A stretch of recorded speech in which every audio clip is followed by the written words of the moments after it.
Have you ever felt a sound? Not heard it vibrating your eardrum, but felt it resonating in your sternum, thrumming deep in your bones, a frequency of pure dread. That is the last physical sensation Kenny Veach, a seasoned woodsman who went by Snakebit McGee online, felt before he vanished into the unforgiving clarity of the Mojave Desert. Welcome to the deep dive. We are going into the field today, strapping on our boots and heading into the vast, silent, and often deadly Desert National Wildlife Refuge in Nevada, right on the fringes of Nellis Air Force Base. And you sent us a chilling stack of sources detailing the 2014 disappearance of Kenny Veach.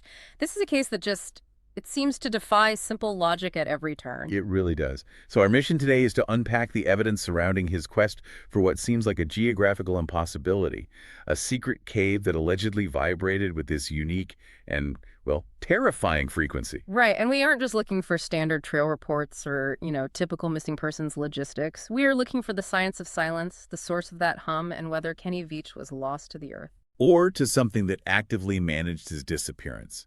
We need to obsess over the vibration. Absolutely, that's the core of it. And I think the key to this entire deep dive lies in determining if that vibration was geological, man-made, or something else entirely. Well, the profile we have is compelling.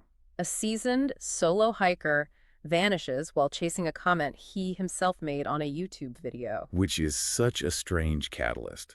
The story starts not with an adventure, but with a few lines of text that functioned as an unintentional challenge.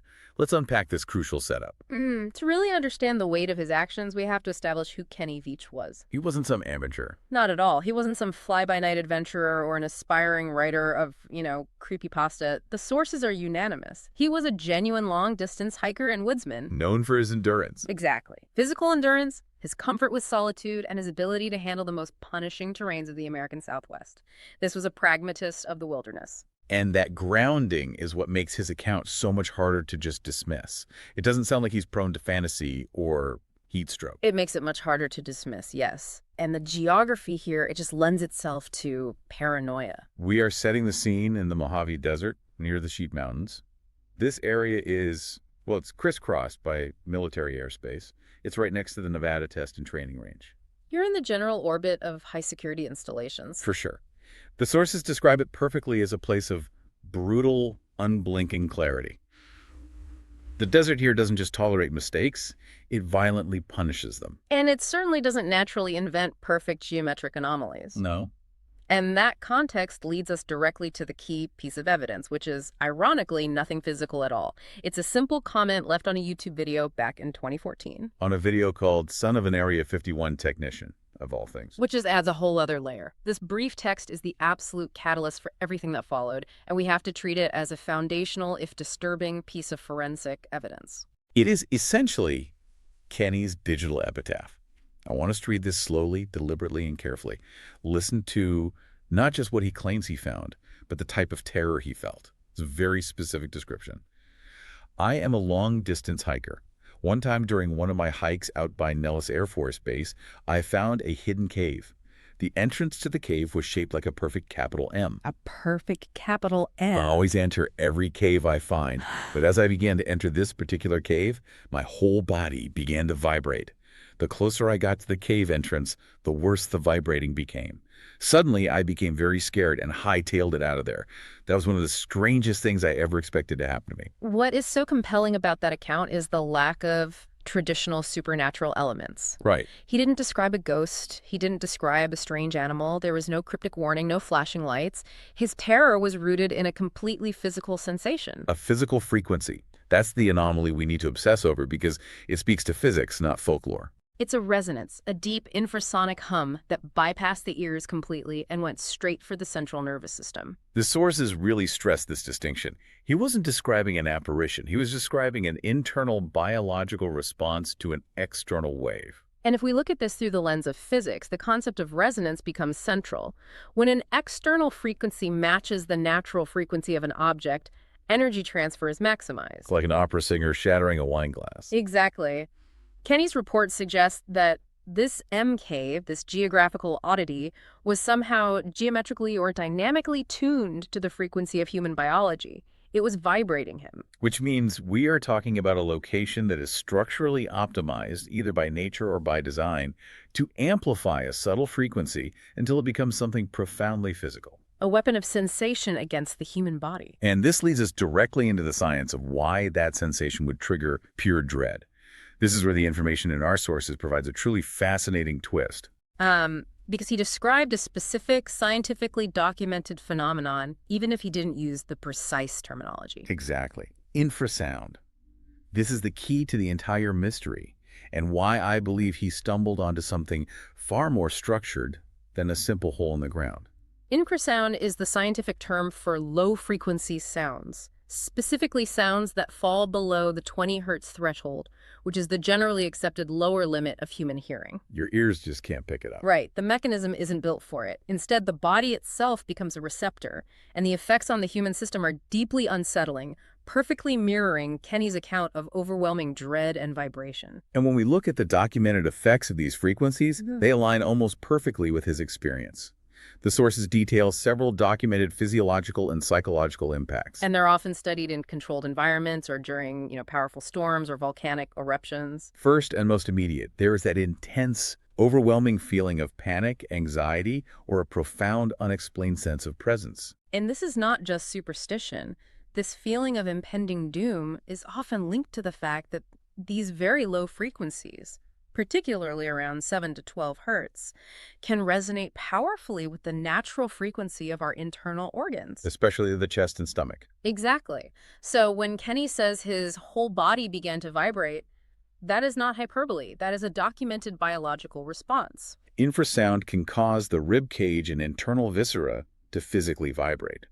This creates intense discomfort, difficulty breathing, and a biological switch flip that signals immediate danger. Which triggers a flight response. The classic, hightailed it out of there. And the scientific literature on this is surprisingly specific. There have been studies, particularly around the 18.98 hertz frequency, which suggest a link to ghost sightings. That sounds fantastical, but the mechanism is purely physiological, right? Completely. That frequency is incredibly close to the resonant frequency of the human eyeball. Wait, if the eyeball resonates, what happens?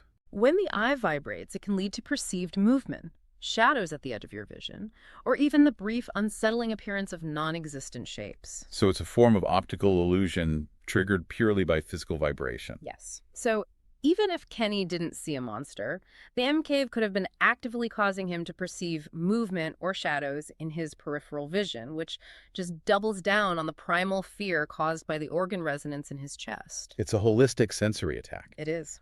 So, okay, we have a scientifically plausible explanation for the terror, but we still have to ask the core question.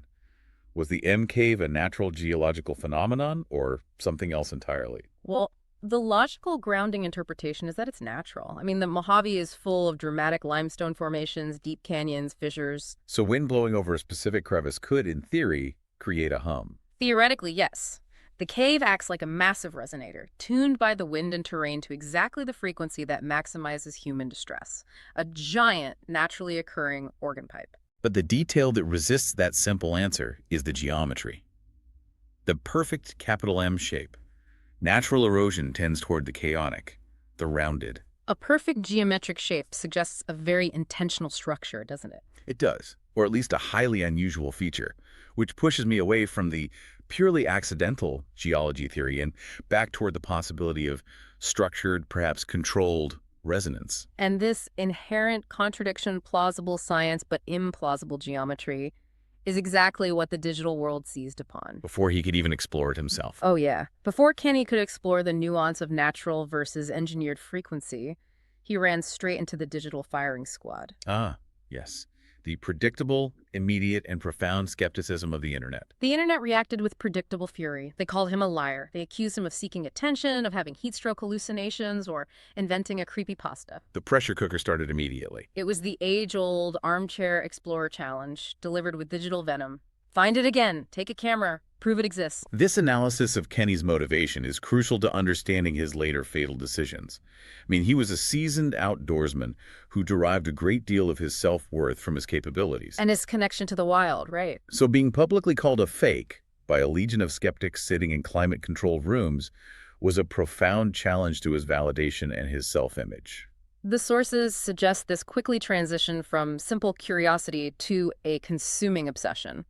He felt something deeply unsettling and physically real, yet the world demanded empirical proof of a phenomenon that, even in a lab, is difficult to measure. And this need for validation, as we're about to see, tragically overpowered his innate survival instinct and led him right back into the desert. So in June 2014, against all common sense, Kenny accepted the dare and returned to the search area. The desert in June is absolutely punishing terrain.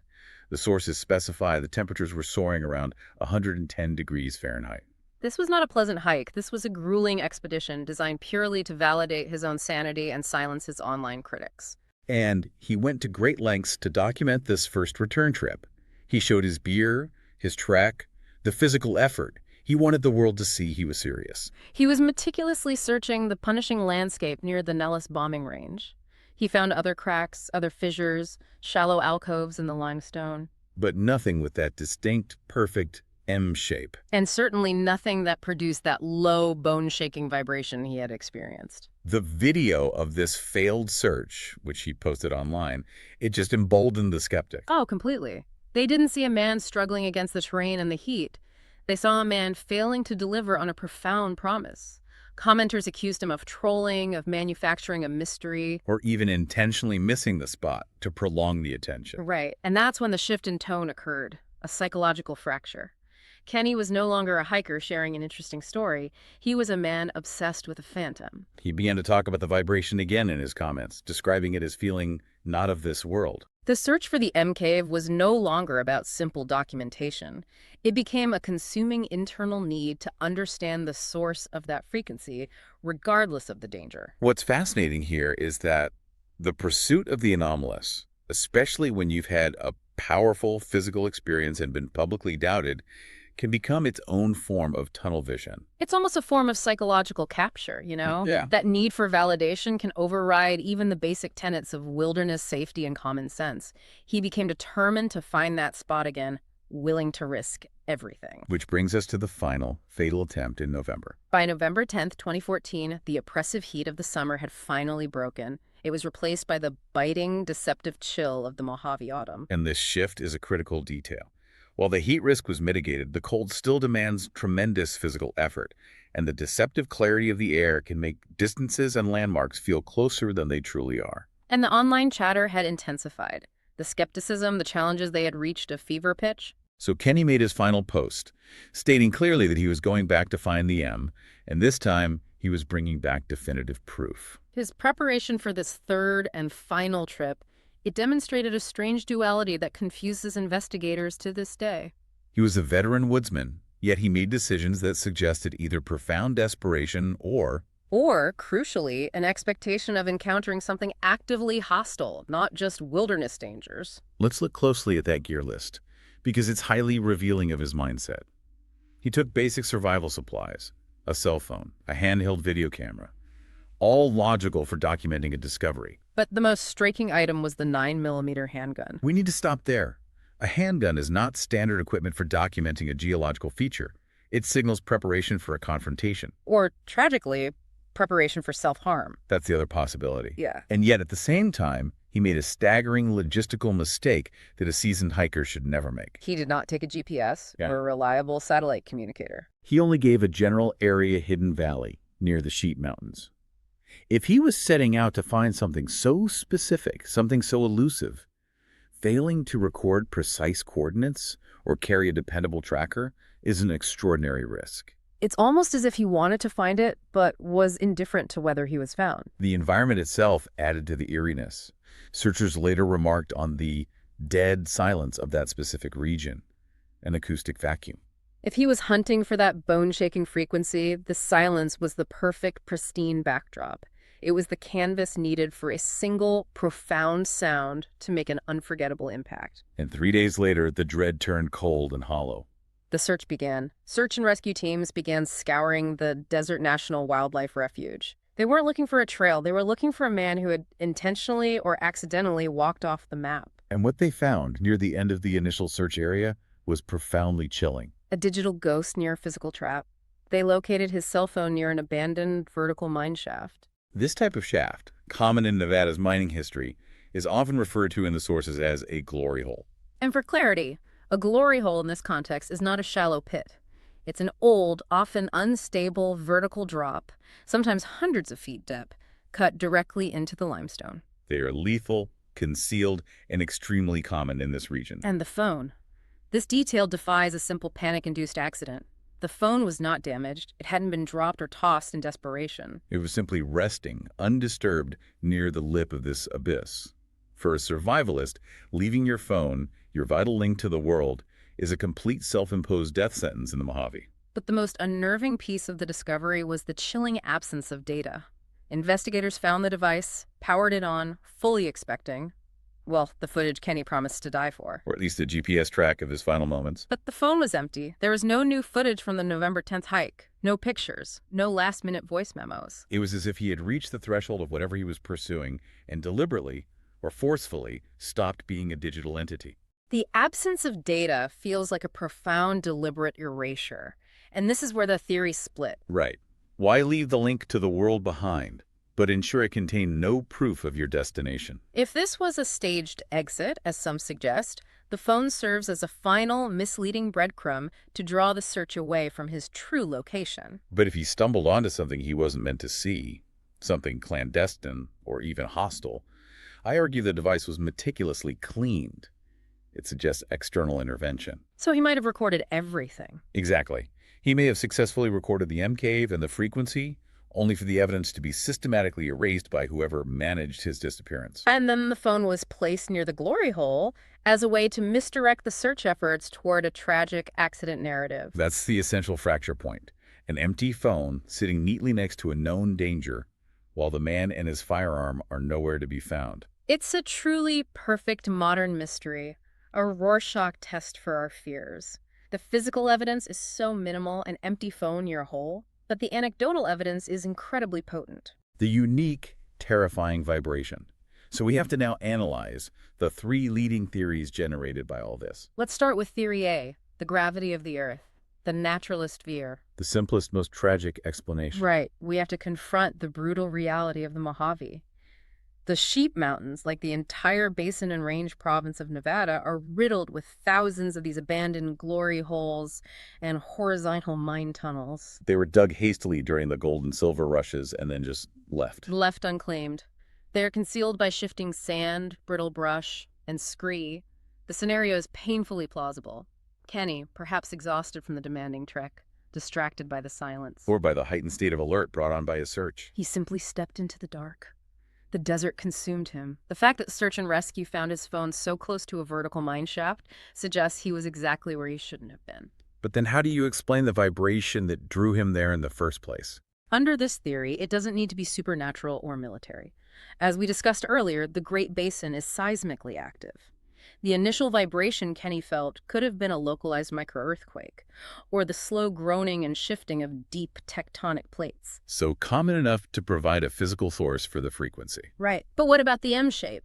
That's the key anomaly that resists a simple geological explanation. And it's a big one. Well, under the naturalist view, the perfect M shape was likely pareidolia, the psychological phenomenon of seeing patterns where none exists. You think his mind just created it? The effect would be magnified by the primal fear and physiological discomfort the infrasound caused. His mind, already under duress from the frequency, simply imposed a structure onto a naturally jagged fissure. So it turned a random feature into a significant, memorable landmark. Conclusion of Theory A, a tragic claustrophobic accident. The desert simply did what it always does. It hit its victim. It's a clean explanation, but it requires us to ignore two massive logistical problems: the perfect staging of the phone and the complete absence of the heavy metallic 9mm handgun. If he fell, the gun should have been found. Absolutely. Which brings us to Theory B, the frequency of the state, the black site view. Okay, this is where the geography of the disappearance really comes into play. And where the evidence of the vibration becomes weaponized. We cannot ignore the proximity.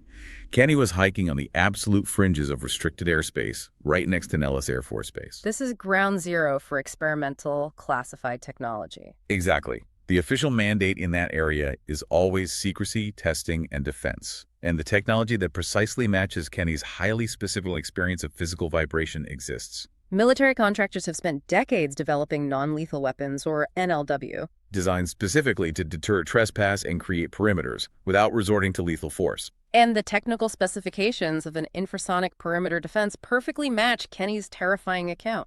These devices are designed to emit specific, targeted frequencies Often in the deep sub-bass range. that are non-damaging, but highly psychologically and physiologically disruptive.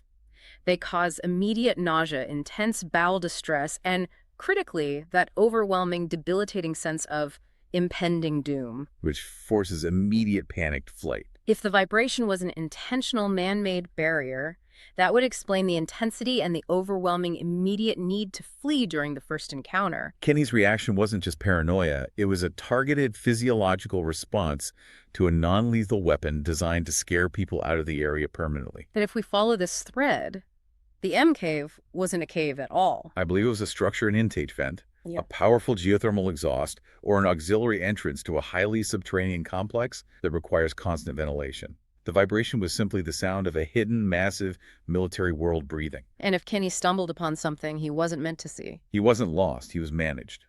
That would neatly explain the empty phone. If he was intercepted, the protocol would be clear. Scrub the device immediately to remove any evidence of the location or the technology. And then dispose of the evidence in a way that suggests a standard accident. Placing the phone near the glory hole is the perfect act of misdirection. It creates a false flag accident scene for SAR teams to focus on. This theory is appealing because it accounts for all the physical anomalies, the structured M shape, the precise frequency, and the clean sweep of the evidence. The government wanted the body gone, but they needed a plausible paper trail suggesting tragedy. Which leads us to the third theory. Theory C, the apex mimic, the paranormal view. This is where we step into the possibility that rejects both simple accident and government intervention, focusing entirely on the profound strangeness of the initial report.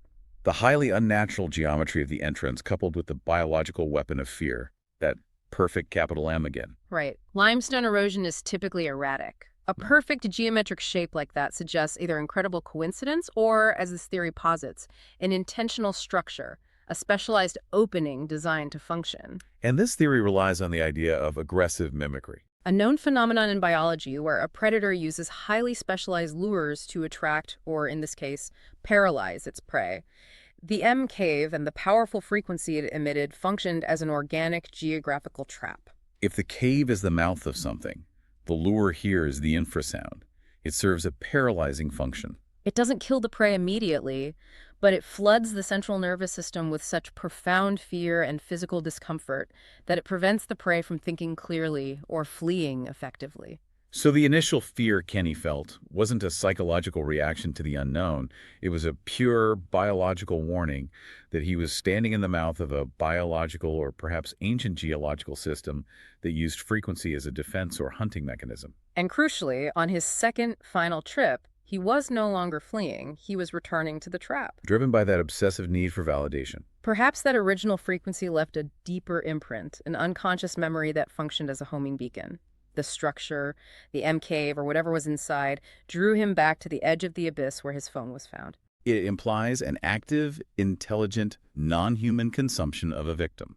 As compelling as all of that is, we have to introduce the crucial human element which grounds the story in a familiar, agonizing tragedy. Even if it doesn't offer a conclusive answer.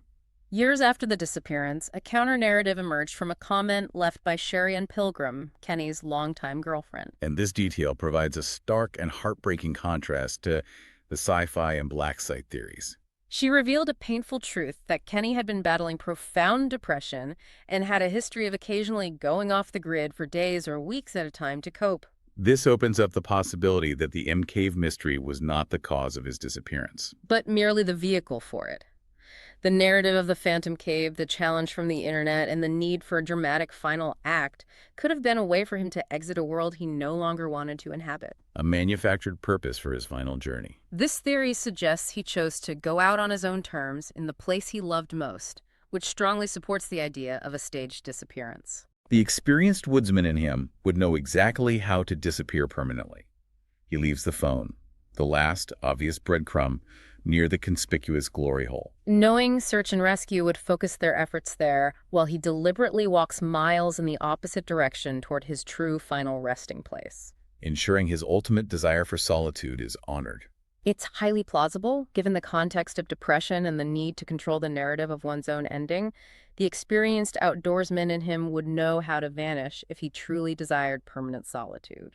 But the staged exit theory, however plausible and tragically human, hits a hard, immovable wall of physical reality. And this is the detail that keeps the mystery alive, resisting any clean conclusion. Nobody has ever been found. That is the essential counterpoint that requires constant emphasis. The Mojave Desert is vast, yes, but its vastness is often deceptive. The terrain is brutal, but it doesn't generally hide things forever. Even a suicide or an accident usually leaves some trace. Clothing, a few bones. The prominent metal firearm he carried. And the resources deployed in this search were significant.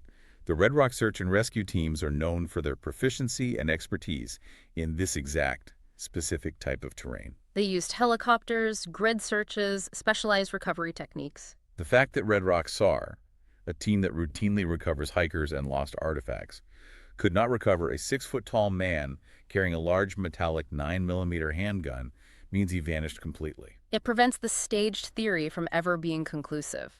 If he staged his exit by walking out, where did he go, and why did he leave absolutely no trace? If he used the gun, where are the remains or the casing? It creates a vacuum.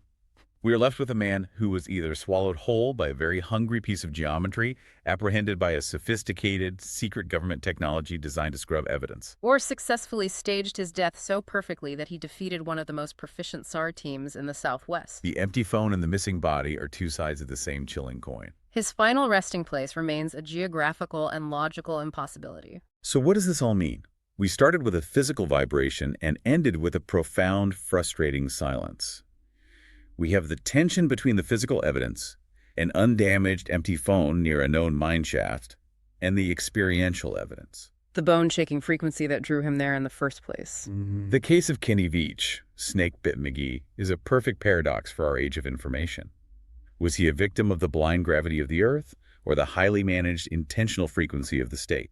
Was he a man who lost his way because his own mind betrayed him, or a man who found something that actively worked to keep itself hidden, erasing him entirely? The M Cave remains a phantom. To this day, hikers still venture into the Desert National Wildlife Refuge, looking for that perfect M shape in the rocks, cameras in hand, trying to validate Kenny's claim. But perhaps the deepest lesson from Kenny's story is that they shouldn't be looking for the visual shape, which might have been an illusion. They should be listening for the hum in their bones. The story of Kenny Veach ends not with a scream, but with a vibration that slowly fades into the sound of the wind. Leaving us to ponder one final question. Is silence always empty? Or can it sometimes be a very clever disguise for a frequency that is waiting for the next curious traveler?